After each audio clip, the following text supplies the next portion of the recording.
On Friday, we will find out where the 2016 Summer Olympics will take place. This morning, First Lady Michelle Obama arrived at Copenhagen Airport to attend the International Olympic Committee meeting to lobby for her hometown.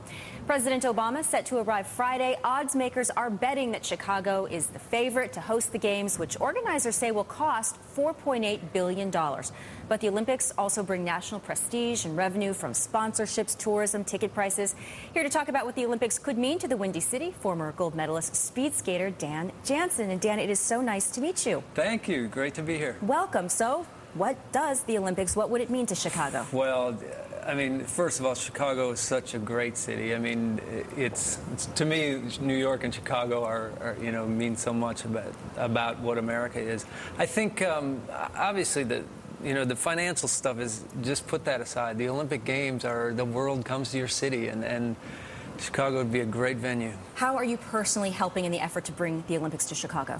I've just been supporting in any way I can. They've got their committee, they've got their the whole bid process going on, which is a couple days away here. So for me, it's just a support role. Other than that, but I'm just hoping. A lot of folks are indeed. Yeah. How important is it that Mr. Obama himself is in Copenhagen? Will he seal the deal tomorrow? What do you think? Who knows? But I think it shows support, and I think we need that. He's up against. All the other countries are doing the king and queen of Spain, and so it's really funny to see all the heads of state showing up, but it's great that he's decided to go. You mentioned the costs, and critics are very concerned that costs, related to recession-weary Chicago already could, be cumbersome. Yeah. But what is it about Olympics, though, that are so special that maybe you don't seem worried about it, yet other people are? So what would you say to those? For one, I would say look at the past in terms of revenue it brings to the city. It's I think there's been one city since in the last 30 years that hasn't made money off the Olympics. That was Montreal in 1976. That part is not going to, if the Olympics are organized the way they should be, that part's not an issue. And it's a magical time when the world comes to your city. It truly is. I've been to 4 of them. I've competed in 4 and been to at least 4 others as a spectator or a commentator. So it's a great time. What's going on in the world of speed skating these days? Seems like the Olympics is really your prime platform. Does the sport need other venues, if you will, to get the word out, the interest out? It would help. It really would. I think, people just see us every 4 years and they think we do nothing in between, and certainly have world championships and all of those things in between.